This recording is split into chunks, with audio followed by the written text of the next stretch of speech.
Hello, my dear students. I'm Sandhya, and today we are going to explore one of the most fascinating and important topics of biology. And the topic is mechanism of DNA replication. Are you ready? Okay, let's get started. As you all know, DNA double stranded होता है, जिसमें एक strand की priming 5 to 3 होती है तो दूसरे की 3 to 5। दोनों स्ट्रैंड्स एक दूसरे के एंटी पैरेलल होते हैं। तो अब करना क्या है, उस डबल स्ट्रैंडेड डीएनए से हमको उसकी एग्जैक्ट कॉपी बनानी है। तो आज हम पढ़ेंगे कि डीएनए रेप्लिकेशन की प्रोसेस में कौन कौन से एंजाइम्स इन्वॉल्व होते हैं, किन एंजाइम्स की मदद से डीएनए रेप्लिकेशन की प्रोसेस कंप्लीट होती है एंड उन एंजाइम्स का पर्टिकुलर फंक्शन क्या है।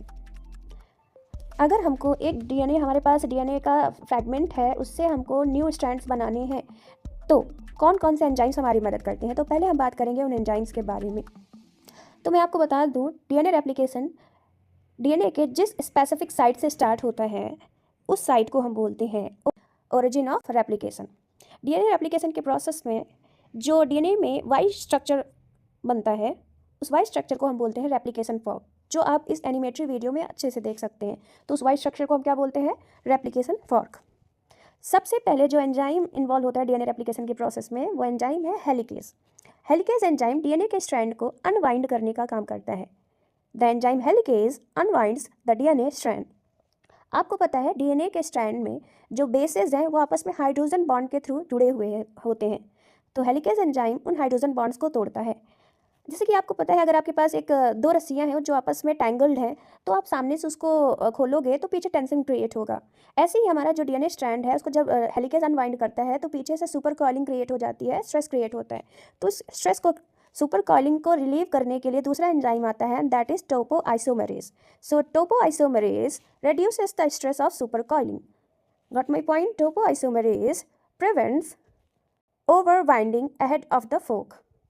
Okay, the next, अगर जो दोनों स्ट्रैंड्स अनवाइंड हो गए हैं तो वो आपस में फिर से रिजॉइन ना होने पाए, इसके लिए आती है सिंगल स्ट्रैंड बाइंडिंग प्रोटीन, दोनों स्ट्रैंड्स को रिजॉइन करने से प्रिवेंट करती हैं। अब आता है हमारा प्राइमर। प्राइमेज सिंथेसाइज करता है प्राइमर, जो कि आरएनए का एक छोटा सा स्ट्रैंड होता है। आरएनए का ये छोटा सा स्ट्रैंड हमारे टेम्पलेट स्ट्रैंड, जो ओरिजिनल स्ट्रैंड होते हैं, जो अनवाइंड होते हैं, उनको हम बोलते हैं टेम्पलेट स्ट्रैंड। तो ये आरएनए प्राइमर उनके 3 प्राइम पे जाके अटैच हो जाता है और वहाँ से 3 प्राइम से वो उसको कॉपी करना स्टार्ट कर देता है।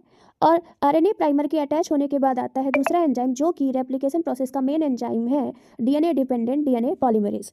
डीएनए डिपेंडेंट डीएनए पॉलीमरेज ही न्यू डीएनए स्ट्रैंड को सिंथेसाइज करता है। प्लीज़ ध्यान से सुने, डीएनए डिपेंडेंट डीएनए पॉलीमरेज ही न्यू डीएनए स्ट्रैंड को पॉलीमराइज करता है टेम्पलेट डीएनए की मदद से। तो टेम्पलेट स्ट्रैंड जिसकी प्राइमिंग 3 to 5 होती है, वहाँ पे कंटिन्यूस स्ट्रैंड बनता है, new strand of DNA, continuous strand.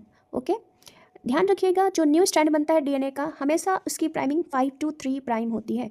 New strand की प्राइमिंग सिंथेसिस के वक्त हमेशा 5 to 3 प्राइम ही होती है। टेम्पलेट स्ट्रैंड जिसकी प्राइमिंग 5 to 3 होती है, उसमें लैगिंग स्ट्रैंड बनता है, मतलब जिसमें डीएनए फ्रैगमेंट्स में बटा हुआ होता है, टुकड़ों में बटा हुआ होता है, और उन टुकड़ों को, उन फ्रैगमेंट्स को हम बोलते हैं ओकाजाकी फ्रैगमेंट्स। तो अब हम बात करते हैं नेक्स्ट एंजाइम की, जो कि है लाइगेज। लाइगेज डीएनए फ्रैगमेंट्स को ज्वाइन करने का काम करता है। वो उन जो भी ओकाजाकी फ्रैगमेंट्स हैं उनको आपस में अटैच करने का काम करता है। So ligase enzyme joins fragments of DNA together.